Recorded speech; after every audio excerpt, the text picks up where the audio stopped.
नमः समयिसाराय स्वानुभूत्या चकाशते चित्स्वभावाय भावाय सर्वभावान्तर्चिते।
દસ ધર્મોમાં આજે ઉત્તમ ત્યાગ ધર્મનો છે તેનું વર્ણન કરે છે.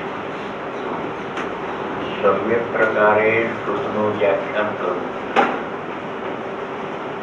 અને મુનિ વગેરેને પુસ્તક, થાન તથા પીછી, કમંડળ આદિ સંયમના સાધન આપવા તે ધર્માત્માઓનો ઉત્તમ ત્યાગ ધર્મ છે. હું શુદ્ધ આત્મા છું, મારું કંઈ પણ નથી એવા સમ્યક જ્ઞાન પૂર્વક અત્યંત નિકટ શરીરમાં પણ મમતાનો ત્યાગ કરીને શુદ્ધ સ્વરૂપમાં રમણતા પ્રગટ કરે ત્યાં મુનિઓને સર્વે પરભાવનો ત્યાગ થઈ જાય છે. આત્માનો જ્યાં ગ્રહણ થયો ત્યાં સર્વ પ્રકારના પરભાવનો પરિત્યાગ થઈ જાય. આત્માના ભારપૂર્વક શરીરાદી સર્વે પદાર્થો પરની મમતાનો ત્યાગ, પદાર્થનો ત્યાગ નથી થતો કેમ કે પદાર્થને આત્માએ ગ્રહણ કર્યું નથી તો પદાર્થને છોડે કોણ? એને અજ્ઞાન દશામાં મમતા અને ગઢી છે તો કહે છે કે મમતાનો ત્યાગ કર્યો તેમાં ઉત્તમ અકિંચિત ધર્મ પણ આવી જાય છે. એક જ શ્લોકમાં આચાર્ય દેવે એ ધર્મોનું વર્ણન કર્યું છે. હવે આ ચારિત્રની અવસ્થા અમની દશાને હોય છે અને એ સમ્યક દર્શન જ્ઞાનપૂર્વક જ હોય છે. મિથ્યા દ્રષ્ટિને કોઈ પણ પ્રકારનું ચારિત્ર હોતું નથી, નિશ્ચય ચારિત્ર પણ હોતું નથી અને વ્યવહાર ચારિત્ર પણ હોતું નથી. સમ્યક દર્શન એટલે આત્મદર્શન.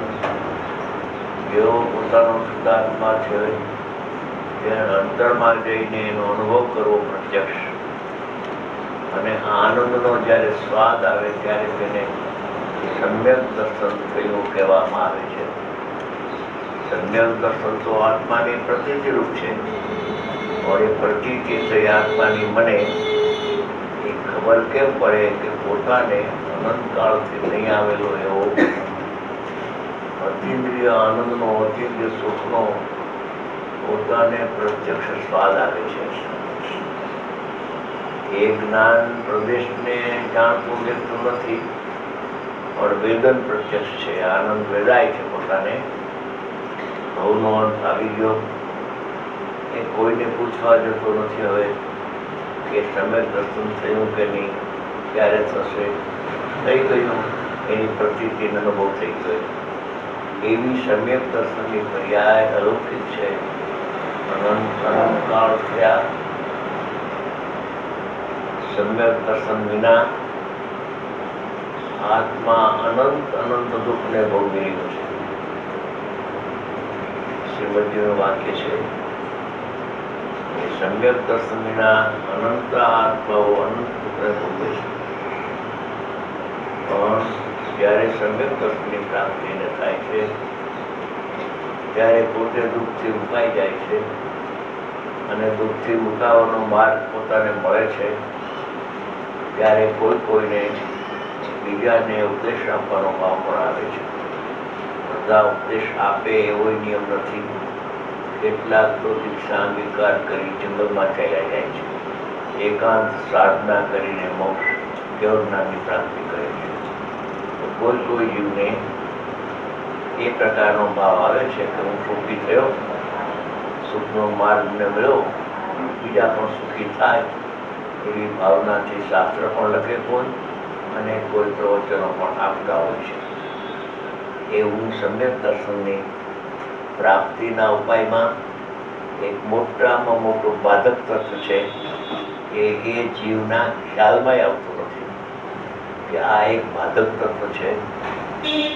એને ખ્યાલમાં આવતું નથી અને કાન દઈને સાંભળતો પણ નથી. વાણી કાન દઈને સાંભળે તો એને ખ્યાલ આવે કે આમ કહેવા માંગે છે. એ સમ્યક દર્શન સમ્યક જ્ઞાનમાં બાધક, સમ્યક દર્શનમાં બાધક કરતા બુદ્ધિ છે અને સમ્યક જ્ઞાનમાં બાધક હું પરને જાણું છું. હું પરને જાણું છું. મહાપાપનું પાપ છે. ચારિત્રનું પાપ, ઈર્ષા, દુઃખ, ચોરી એ તો સમ્યક છે.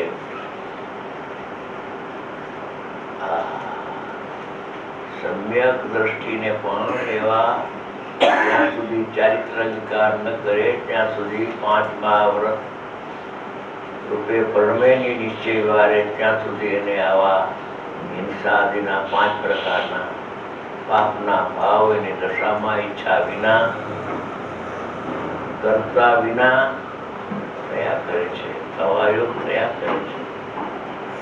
પણ હું પરને જાણું છું કે જગતના જીવોને મૂળ લાગે છે કે આત્મા પોતાને જાણે અને પરને પણ જાણે એમાં શું દોષ? પણ જ્યાં પરને જાણે છે સ્વને ભૂલીને ત્યાં પરની આરે એકત્વ બુદ્ધિ કરીને પણ જાય છે.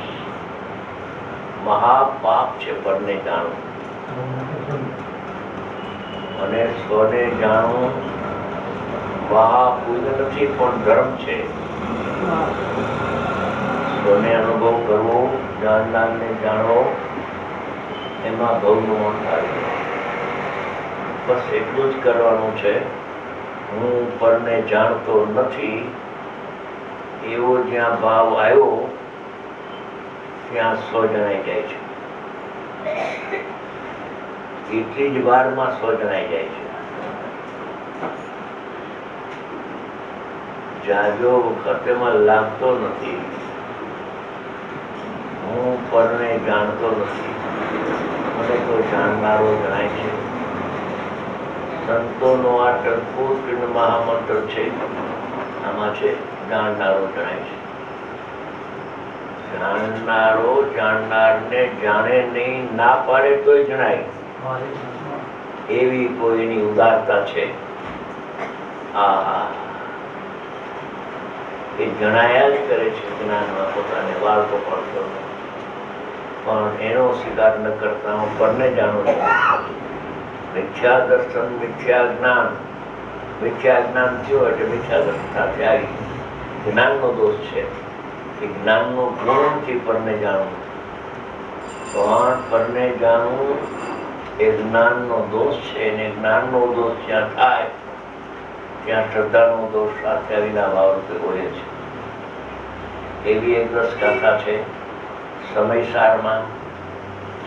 સમયસાર બધાને માન્ય છે, મુમુક્ષુઓને માન્ય છે, સંતોને માન્ય છે, પંડિતોને માન્ય છે, વક્તાને માન્ય છે. સમયસાર શાસ્ત્ર એ તો ભાગવતી શાસ્ત્ર છે. ભવના અંતનો આમાં ઉપાય બતાવ્યો છે. ઉપાય બતાવતા જયારે 415 ગાથાની સમીપે આવ્યા આચાર્ય ભગવાન, ત્યારે 400 ગાથામાં આવ્યા પહેલા 450 ગાથા, 373 થી 382, એ 10 ગાથામાં તો શું એને આપી દીધું છે. ગુજરાતીમાં છે, એનો અર્થ કોઈને પૂછવા ન જવો પડે એવું એમાં લખાણ છે. હરિગીત પણ એવા છે અને એનો અર્થ કેળો છે પણ એવો જ છે. અને ટીકાકારે તો આખી વાત અપૂર્વ એમાં ખોલી નાખી છે. ધ્યાન દઈને આ વાત લક્ષમાં લેવા જેવી છે અને લક્ષમાં લઈને વારંવાર પ્રયોગ કરવા જેવો છે. સામે વસ્તુ હોય ત્યારે હું એને જાણતો નથી. દીકરો બેઠો હોય, દીકરી બેઠી હોય, શાસ્ત્ર હોય, દેવ હોય, ગુરુ હોય, હું પરને જાણતો નથી. પરને જાણવું મારા સ્વભાવમાં અશક્ય છે. જાણે છે ને પાછો કરે છે એમ નથી, જાણતો જ નથી. પેલા પરને જાણે ને પછી પાછો કરે એવું જ્ઞાનમાં નથી. તો ઇન્દ્રિય જ્ઞાન પરને જાણે છે અને જ્યાં જાણનાર જણાય છે ત્યાં ઇન્દ્રિય જ્ઞાન પાછો ફરી જાય છે, લગ્ન થઈ જાય છે, એનો વ્યાપાર બંધ થઈ જાય છે. ક્ષણભર ના તો એને આત્માના દર્શન થઈ જાય છે. ધર્મ સહેલો છે, અધર્મ તો આત્મા ઉપર બળાત્કાર કરે તો અધર્મ પ્રગટ થાય. એમ છે શાસ્ત્રમાં કે વિકલ્પની ઉત્પત્તિ તો એ આત્મા પોતાના આત્મા પર બળાત્કાર કરે ત્યારે વિકલ્પ થાય. બાકી તો જાણનારો તો સહજ જણાય કરે છે. એવી અપૂર્વ વાત આ 10 ગાથામાં છે.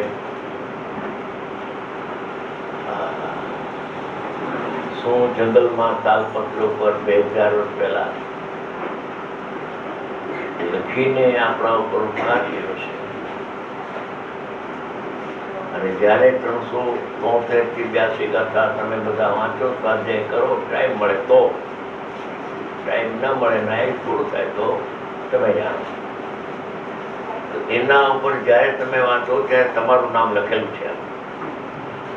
નામ તમને દેખાતું નથી પણ એવી એક કેમિકલ આવે છે કે નામ લખેલા હોય પણ કેમિકલ લગાવે ને ત્યારે દેખાઈ જાય છે. એમ જ્ઞાન ચક્ષુ વડે પોતાનું નામ દેખાય છે, ઇન્દ્રિય જ્ઞાન વડે દેખાતું નથી.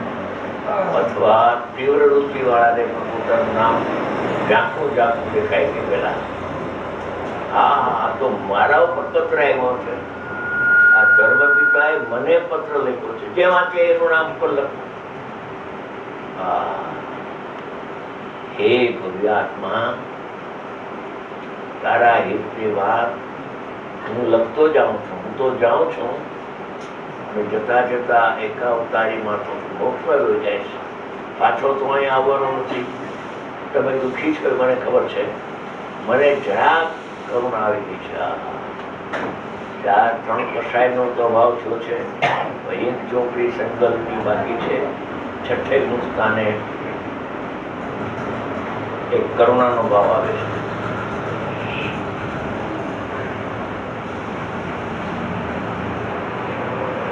તીર્થંકર થવાના હોય એને તો 4થે પાંચમે આવે અને તીર્થંકર પ્રકૃતિ પણ બંધાઈ જાય. કેમ શ્રેણી મહારાજાને તીર્થંકર પ્રકૃતિ બંધાઈ ગઈ છે. આવતી 24માં એક પહેલા તીર્થંકર થવાના છે. એને તો કરુણા આવે પણ સામાન્ય જે કેવડી થઈ જવાના હોય એને પણ કરુણા આવે છે. લખતા જાય અને કામ કહેતા જાય. એવી અપૂર્વ વાત આપણા ઉપર ધર્મપિતાનો પત્ર છે. આ ધર્મપિતાનો પત્ર જે આવ્યો છે એ આપની સમક્ષ વાંચી સંભળાવું છું. પત્ર આવ્યો છે.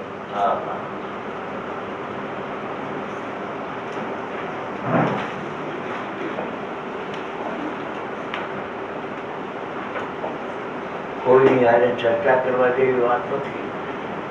કારણ કે બીજાને બેસતું ન હોય તો તરત જ તમારું પરિપક્વ જ્ઞાન ન હોય, તમે એને કઈ જવાબ ના આપી શકો અને તર્ક કરીને તમને પાડી દેશે. માટે સવારે વાત કરી હતી, એ વાત થોડી નીકળી ગઈ સવારે, કે કોઈ આત્મા એમ વિચારે કે હું શુદ્ધ છું, હું અભેદ છું, સામાન્ય ટંકો જ કરું છું, મુક્ત આત્મા છું, કર્મનો બંધ મને થયો નથી, કર્મનું બંધ થાય તો ઉદયમાં આવે તો હું જોડાઉં, પણ એ હું નહીં, એવું મારું સ્વરૂપ નથી, એમ કોઈ દ્રઢ સ્વભાવનો પક્ષ લઈને વિચાર કરે તો એ નિશ્ચયાભાસી થતો નથી.